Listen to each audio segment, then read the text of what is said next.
রোগী সুস্থ এখন? আলহামদুলিল্লাহ। এখন আপনার কেমন লাগছে যে আলহামদুলিল্লাহ এতদিন এই 4 বছর পর এই যে রোগী সুস্থ হয়ে গেল, এখন আপনার মনের অনুভূতিটা কেমন লাগছে? এখনো মনের অনুভূতিটা খুবই ভালো। দীর্ঘ বিশ্বাস নিয়ে আসিলাম, ফলাফল ও রেজাল্টও খুবই ভালো পাইছি এখানে। আচ্ছা, আপনি বলেন দি এখন কোনো আপনার সমস্যা হচ্ছে কিনা? না, আলহামদুলিল্লাহ এখন ভালো আছি। এখন কোনো এখন ভালো আছেন? আর কোনো ঝামেলা হচ্ছে না? না। এই যে অজ্ঞান হয়ে পড়তেছেন না, এরপরে হয় যে কাউকে মানুষে মারতে যাইতেন বা অস্বাভাবিক আচরণ করতেছেন, এগুলার এখন হচ্ছে না, তাই তো? না, যাক আলহামদুলিল্লাহ। তো এখন আপনার কেমন লাগছে যে আপনি সুস্থ হয়ে গেছেন? আপনার অনুভূতিটা কেমন লাগছে? এখন আল্লাহ যদি এইভাবে যদি থাকি তাহলে তো খুবই ভালো, খুবই একটা আনন্দের বিষয়। যাক আলহামদুলিল্লাহ। অসুস্থতা সুস্থ হয়ে গেছি, আল্লাহ আল্লাহ যদি وننزل من القرآن ما هو شفاء ورحمة للمؤمنين যে কোথা থেকে আসছে? কালিগঞ্জ থেকে আসছি। ঠিক সমস্যা বলে, রোগীর সমস্যা কি বলে? রোগী হচ্ছে খুব ভয় পায়, রাত্রে একা একা বাইরে যেতে পারে না, মাথায় প্রচন্ড জ্বালা যন্ত্রণা করে, মাথা ভার থাকে, নিজে সবসময় নিজের ক্ষতি করতে চায়, অস্বাভাবিক আচরণ করে, থেকে থেকে দাঁত লেগে পড়ে থাকে, সন্ধ্যের পরে বাইরে যেতেই পারে না, সবসময় ভয়তে ভয়তে থাকে।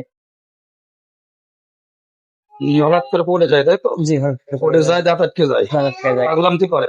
হ্যাঁ, পাগলামি তো করেই, অস্বাভাবিক সবসময়। আচ্ছা, আমরা একটু চেক দিয়ে দেখি, ঠিক আছে? রোগীর সমস্যাটা একটু চেক দিয়ে দেখি আমরা। রোগীর নাম কি? আসিয়া। আসিয়া খাতুন, পিতার নাম আরস মোল্লা, তাই তো? জি।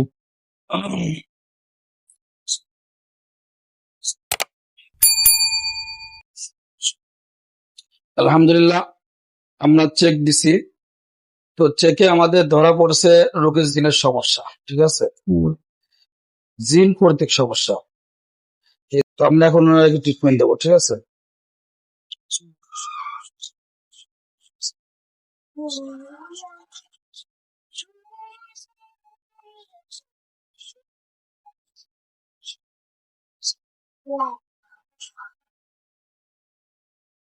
بدرود الشريف علينا. اللهم صل على محمد وعلى آل محمد كما صليت على إبراهيم وعلى آل إبراهيم إنك حميد مجيد.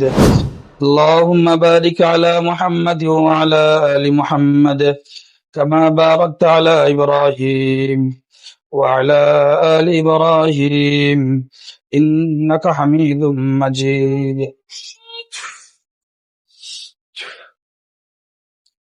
اللهم صل على محمد وعلى آل محمد كما صليت على إبراهيم وعلى آل إبراهيم إنك حميد مجيد.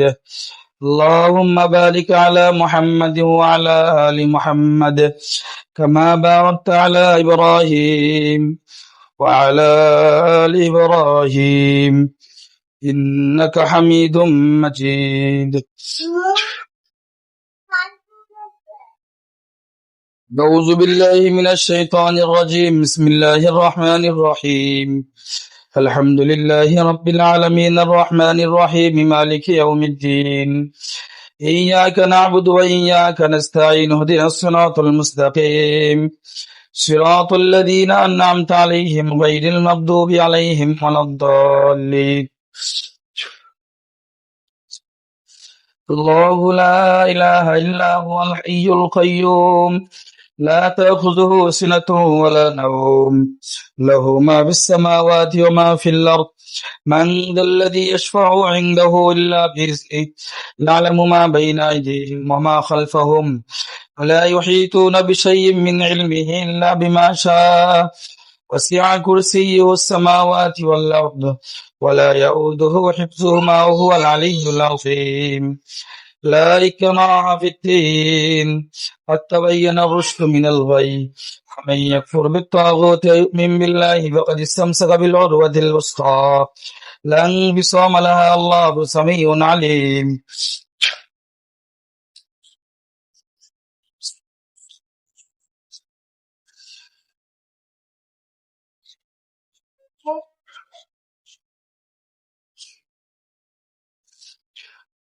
أعوذ بالله من الشيطان الرجيم. بسم الله الرحمن الرحيم.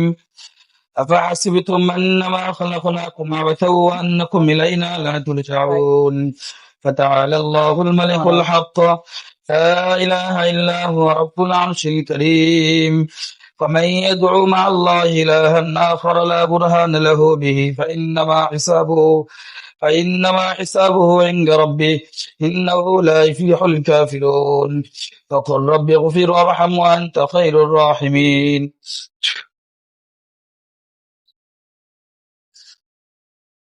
أعوذ بالله من الشيطان الرجيم بسم الله الرحمن الرحيم يا معشر الجن والإنس إن استطعتم أن تنفذوا من أقطار السماوات والأرض فانفذوا لا تنفذون إلا بسلطان فبأي آلاء ربكما تكذبان يرسل عليكما شواظ من نار ونحاس فلا تنتصران فبأي آلاء ربكما تكذبان فإذا انشقت السماء فكانت وردة كالدهان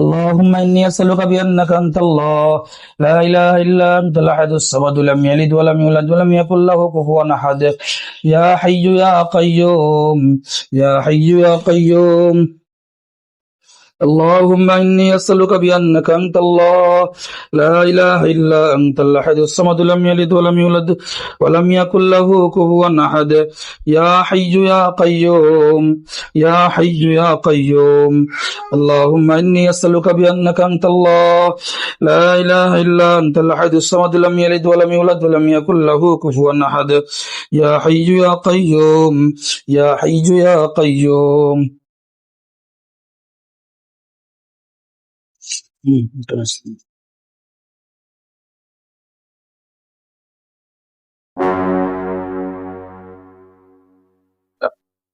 আমরা কালীগঞ্জ থেকে আসছি। সমস্যা কি ছিল? রোগীর সমস্যা ছিল হচ্ছে সে মূলত অস্বাভাবিক আচরণ করতো থেকে অনেক সময় রাত্রে মাগরিবের পর থেকে বাইরে একা একা যেতে পারতো না, পুজো করতে যেতে পারতো না, বাইরে যেতে পারতো না, পানি আনতে যেতে পারতো না। অনেক কথায় মূলত সন্ধ্যের পর থেকে মাগরিবের পর থেকে সে বাসার বাইরে বের হতে পারতো না, রুমের বাইরে। তারপর থেকে দেখা যাচ্ছে অনেক সময় ভয় পেয়ে দাঁত লেগে পড়ে থাকতো, পানি আনতে যে কল করে পড়ে থাকতো, বাথরুমে যে পড়ে থাকতো, নামাজে পাটিতে নামাজ পড়তে পড়তে পড়ে থাকতো, যেত লাহিতো। তারপরে দেখা যাচ্ছে অজ্ঞানী পড়ে থাকতো, দাঁত লেগে থাকতো, ডাক্তার শূন্য পরে অস্বাভাবিক আচরণ করতো, অজ্ঞান হয়ে যেত, অজ্ঞান হয়ে যেত, অজ্ঞানের পড়ে পড়ে থাকতো। জি, মানে সে মূলত কিছু জানতো না। তারপর তার যখন হুঁশ টুশ আসে সে কিছুই জানে না যে আবার তার কি হয়েছিল। তারপরে যখন সে স্বাভাবিক অবস্থায় আসে তখন তার মাথায় জ্বালা যন্ত্রণা হয়, প্রচুর মাথা জ্বালা যন্ত্রণা হয়, মাথায় জ্বালা করে, কাউকে চিনতে পারে না, মাথা চুল টেনে ছিটতে পারে, দেয়ালের সাথে মাথা বেরোয়, মানে প্রচন্ড জ্বালা যন্ত্রণা করে, কথা মানে জ্বালা যন্ত্রণা সহ্য করতে পারে না। যাই হোক, আপনাদের এই যে সমস্যাগুলো, এই সমস্যা কতদিন আগে থেকে শুরু হয়েছে? সমস্যাটা বেশি হয়েছে আপনার বিয়ের পর থেকে, 4-5 বছর আগে থেকে। বিবাহের পর থেকে? 4-5 বছর। বিবাহ 4-5 বছর পর থেকে? না, মানে বিবাহ হয়েছে 4-5 বছর। 4-5 বছর, মানে বিয়ের পর থেকে শুরু। তাহলে মোটামুটি বোঝা যায় এই সমস্যা 4 বছর। 4 বছর। 4 বছর। এই সমস্যা হওয়ার ফলে আপনারা কি আগে কোথাও কোনো কবির কাছে গেছেন? জি, এই সমস্যা হওয়ার পর থেকে আমরা মূলত অনেক কবিরাজের কাছে গেছি, যেখানে নিয়ে গেছি স্বাভাবিক অবস্থায় পুরো সুস্থ, বাসায় আনার পরে আরো বিকট, আরো সমস্যা বেশি হয়েছে। বুঝতে পারছি। আনুমানিক কত জায়গায় গেছেন আপনারা? আনুমানিক 5-7 জায়গায়। 5-7 গেছে। সেখানে নিয়ে গেলে কি তারা কি বলে? তারা ওই বলে যে আশ্রা ভাব আছে, সেইভাবে তারা তদবির দেয়, কিন্তু বাসায় আনার পরে সে তদবির রাখতে পারেনি, তার গায়ে রাখলে আরো বেশি তার সমস্যা পেত। মানে কবিরাজের কাছে আসার পরেই আবার 1-2 দিন সুস্থ পাইছেন, এবার আবার যাতায়, মানে আগে থেকে আরো বেশি পাইছে, বেশি সমস্যা শুরু করছে, মানে কেউ ঠেকাতে পারেনি। বুঝতে পারছি। এখন আপনি এখানে যে আসলেন, কার মাধ্যমে, কিভাবে চিনলেন, কিভাবে আসলেন এখানে? এখানে আমি আরো 4 বছর আগে একবার আসছিলাম এক ফ্রেন্ডের জন্য। আসার পরে তো ভাবলাম যে আমার ফ্রেন্ডের কাছে শুনছিলাম যে আসলে ওখানে কেমন। আমার ফ্রেন্ড বলছিল যে আসলে তার বাড়ি আল্লাহরও এমন হয়েছিল, এখান থেকে নিয়ে যাওয়ার পর আল্লাহর রহমতে উনি সুস্থ। তারপর থেকে এখানে আমি নিজে উদ্যোগ নিলাম যে আমি ওখানে নিয়ে যাব। সব সমস্যা এই 4 বছর, 4 বছর ধরে রোগীর সমস্যা, রোগী বহুত কবিরাজের কাছে নিয়ে যায়। তো এটা স্বাভাবিক যে আসলে অনেকে কাজ করে, কোরআন ও হাদিস ছাড়াও কাজ করে। তো আমাদের এখানে যে কাজটা আমরা করি মূলত শুধু কোরআন ও হাদিস, কোরআন ও হাদিস ছাড়া আমরা অন্য কোনো জিনিসের মাধ্যমে কাজ করি না। আপনি দেখছেন ওনাকে যখন আমরা ট্রিটমেন্ট দিচ্ছি শুধুমাত্র কোরআন ও হাদিসের কোরআন মাধ্যমে, হাদিসের মাধ্যমে হয়েছে, অন্য কোনো জিনিসের মাধ্যমে কিন্তু আমরা হয়নি। ট্রিটমেন্ট দিই নাই। তো আলহামদুলিল্লাহ, এটা হচ্ছে কোরআন ও হাদিসের বরকত, কোরআনের শক্তি। ঠিক আছে, কোরআনের শক্তির মাধ্যমে আল্লাহ পাক রব্বুল আলামিন কোরআনের মধ্যে বলছেন ওয়ানুনাজ্জিলু মিনাল কোরআন মা হুয়া শিফাউ ওয়া রাহমাতুল লিল মুমিনিন। আল্লাহ পাক কোরআনকে অবতরণ করেছেন মুমিনদের শিফার জন্য। জি, তো কোরআন তো সত্য, যালিকাল কিতাব লা রাইবা ফিহি, কোরআনের শুরুতে আছে। এই কোরআন ব্যাপারে কেউ কোনো সন্দেহ করতে পারবে না। মানে একটা হচ্ছে মিথ্যা, একটা হচ্ছে সন্দেহ, দুইটা কিন্তু আলাদা জিনিস। তো কোরআনের ব্যাপারে কোনো প্রকারের সন্দেহ করার কি নাই, অবকাশ নাই। যাই হোক, মোটামুটি আলহামদুলিল্লাহ রোগী সুস্থ এখন। আলহামদুলিল্লাহ। এখন আপনার কেমন লাগছে যে আলহামদুলিল্লাহ, এতদিন এই 4 বছর পর এই যে রোগী সুস্থ হয়ে গেল, এখন আপনার মনের অনুভূতিটা কেমন লাগছে? এখন মনের অনুভূতিটা খুবই ভালো। দীর্ঘ বিশ্বাস নিয়ে আসিলাম, ফলাফল রেজাল্টও খুবই ভালো পাইছি এখানে। আচ্ছা, আপনি বলেন দি এখন কোনো আপনার সমস্যা হচ্ছে কিনা? না, আলহামদুলিল্লাহ এখন ভালো আছি। এখন এখন ভালো আছেন, আর কোনো ঝামেলা হচ্ছে না? না। এই যে অজ্ঞান হয়ে পড়তেছেন না, এরপরে যে কাউকে মানুষে মারতে যাইতেন বা অস্বাভাবিক আচরণ করতেছেন, এগুলো আর এখন হচ্ছে না, তাই তো? না, যাক আলহামদুলিল্লাহ। তো এখন আপনার কেমন লাগছে যে আপনি সুস্থ হয়ে গেছেন? আপনার অনুভূতিটা কেমন লাগছে? এখন আল্লাহ দিলে এইভাবে যদি থাকি তাহলে তো খুবই ভালো, খুবই একটা আনন্দের বিষয়। যাক অসুস্থতা সুস্থ হয়ে গেছি আল্লাহ দিদি।